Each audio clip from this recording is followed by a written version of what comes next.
Welcome, welcome boys. In this video we're going to be installing a new fan clutch in our 2003 Dodge Dakota. That's what's going in. Comes with new bolts, the fan clutch, and the box.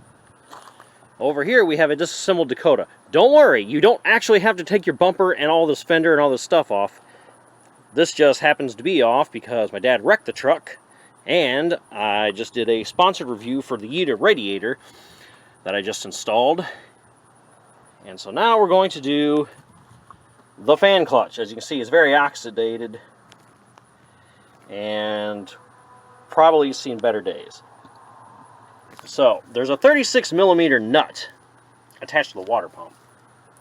I don't have a 36mm wrench, and the fan clutch removal tool I have for the BMW does not work on this.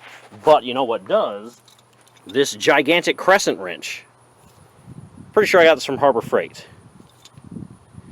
In any case, what you want to do first is rotate this guy until you can get your wrench on there. You also are going to need a large vice grip. These will work. You need to get a gap in here, and you're going to get this on the pulley. So you're going to get on, let's say like that, right like this. So when you clamp down on this thing, the bolt head is going to be what keeps this in place. So let me put you down for a second, because I'm going to need my second hand to loosen and then tighten these vice grips. Okay. Then when you clamp down, when you try to rotate to the left, because this is not like the BMW. The BMW is backwards threaded. This is normal, where counterclockwise is to loosen. So you want to get your giant crescent wrench in here.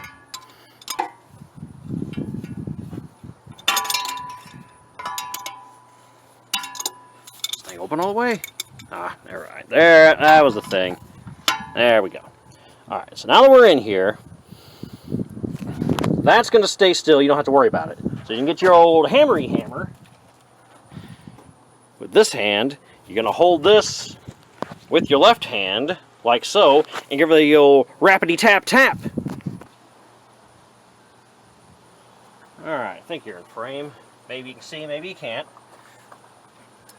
But I'm doing exactly what I explained. Oh, this big support won't be in the way either, but like I said, I just did the radiator, and I picked this up and moved it out of the way. So normally you have more room to swing here.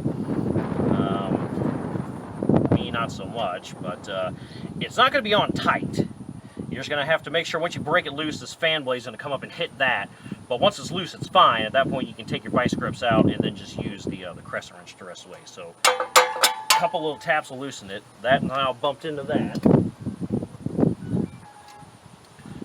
Take that off, and then we should be able to, yeah, so it's spinning just like that. Yeah. Okay. Make sure this thing doesn't fall down and damage your transmission cooler lines or anything like that, because these blades are metal. There's a rubber hose and another metal hose below it here. Of course, your car might be a little more intact than mine, so you would have the lower fan shroud probably here, so you may not have to really worry about that on yours. Got it? That's it off. We just need to take these 4 bolts out of here and transplant this fan onto the new clutch. And these will probably be 13s, I think. Confirm. Yeah, 13 fits. So let's see if I need to...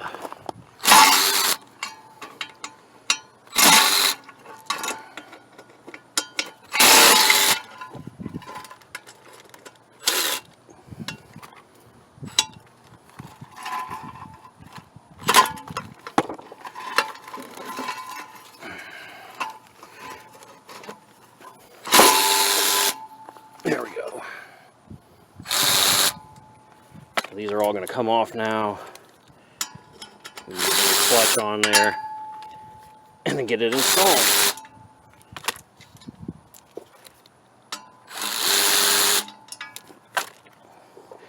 Imagine another good tap will take this and separate these two. That oxidation is probably keeping these attached. Okay, we might need to break out the hammer for that.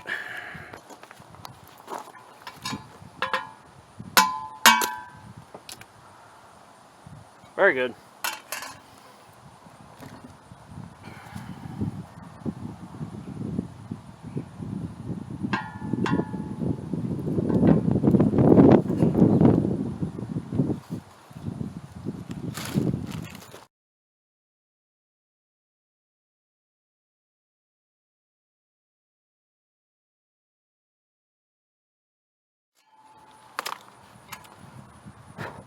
Alright, just like that, and now you just thread her back on. But if you're this far, I'm pretty sure you really just need to know how to get it off. So once you put it back on, you don't need to go crazy with it again. Just give her a little slight nudge, and the rotation of the engine will keep it tight so it doesn't go loose on you. So hopefully this helps. Hopefully you enjoyed the video. Again, you may have more or less stuff in your way if you didn't already have your truck all the way apart like I did. But it's the tips and tricks, I think, that matter the most. So if you need to see how I disassembled everything, there's a video on the radiator about it. If you need to know how to took the bumper off, you shouldn't need to see that for this. I did a video on that as well. So catch you in the next video. Thanks for watching, boys. Peace.